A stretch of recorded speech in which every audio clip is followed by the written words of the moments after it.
Le temps passe, les années passent vite. Ils ont laissé leurs empreintes de différentes manières. Il y a eu de bons souvenirs et surtout malheureusement pour Haïti, nous comptons de mauvais, pour ne pas dire de très mauvais souvenirs. Des inondations, des séismes, la pandémie, des vagues d'insécurité, etc. Nous n'apprenons pas de nos erreurs, de notre mauvaise gestion des choses. Qui pis est, nous avons même tendance à oublier les faits, à oublier l'histoire. Un peuple qui oublie son histoire est condamné à la revivre. Et cette phrase est du philosophe Hegel et du politicien, l'ancien président américain Winston Churchill. Ainsi, Développage Info se fait le devoir de rappeler à l'attention des gens, surtout à ne pas oublier l'histoire, et à faire une meilleure gestion de leurs arrivées inévitables et de leurs conséquences. Nous vous invitons à visualiser et surtout à écouter la lecture de 2 textes de Madame Rita Barré-Lapéa, texte par rapport au séisme du 14 août 2021 du Grand Sud et l'autre du 12 janvier 2010 au niveau du département de l'Ouest. Bélin Jean-Pierre, Développage Info. Août 2021, 2 jours après le tremblement de terre du 14 août. Ce matin, des plans de pluie m'enfoncent, me clouent dans ma stupeur. Tous mes os sont congelés, farcis d'effroi. Les bougies me réclament une énergie hors de ma volonté. Mon corps s'est transformé en cadavre vivant. Seule ma pensée s'évade des barreaux de ma chair. 10 minutes, 30 minutes, 60 minutes, ce prélasse ironiquement et laisse au soleil la tâche de brûler les boulets de pluie.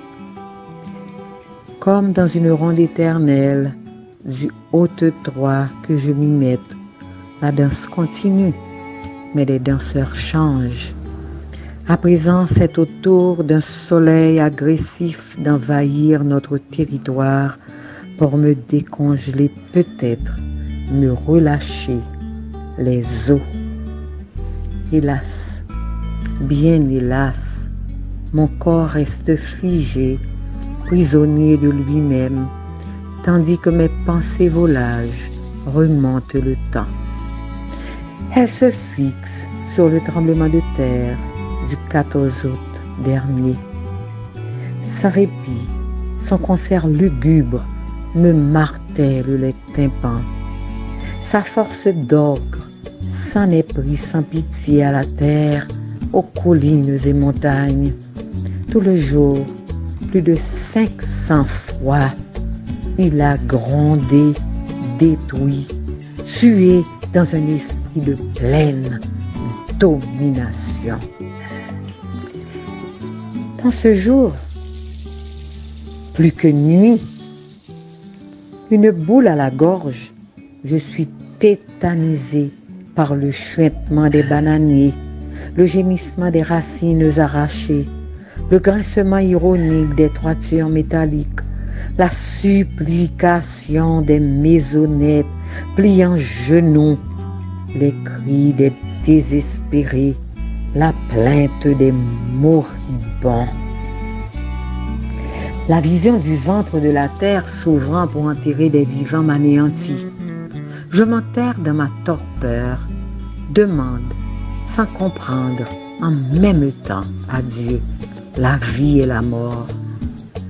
Comme un escargot, je me recroqueville, ferme les yeux pour ne plus voir, attendant en vérité je ne sais quoi. Mon inertie me possède, je m'enivre du néant, attendant qu'il m'engloutisse. Et les heures passent, même la vie. J'entends des cris, des hurlements, mes paupières restent fermées. Je me bouche les oreilles, attendant d'être avalée par la gueule béante de la terre. Mes palpitations augmentent, mon estomac pressé par un étau. Brusquement, brusquement, brusquement, des bras vigoureux de secouristes s'emparent de moi.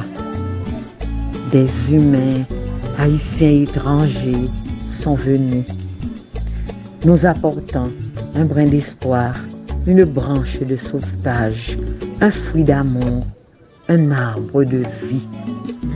Tout grouille à nouveau, comme des asticots. Nos sauveteurs gigotent dans tous les sens. Et je me dis, dans mon torrent de larmes, je me dis, lève-toi, lève-toi, prends ton grabat et marche. Qui sait, chaque vivant est peut-être un fou qui s'accroche. Rita Barella Pia. Parce que personne ne peut oublier ce jour où la terre a tremblé à Haïti.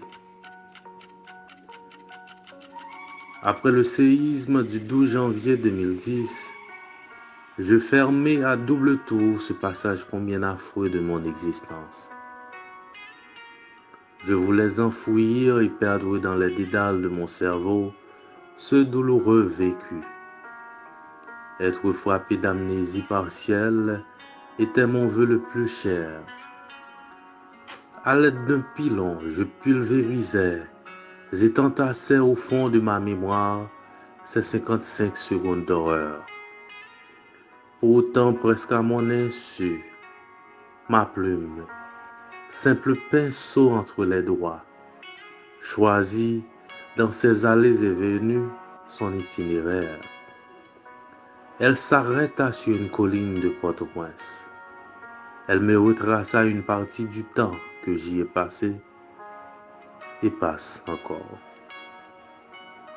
Texte de Madame Rita Barella Pia avec la voix de Bélin Jean-Pierre. Développage Info vous dit merci et à bientôt. Merci.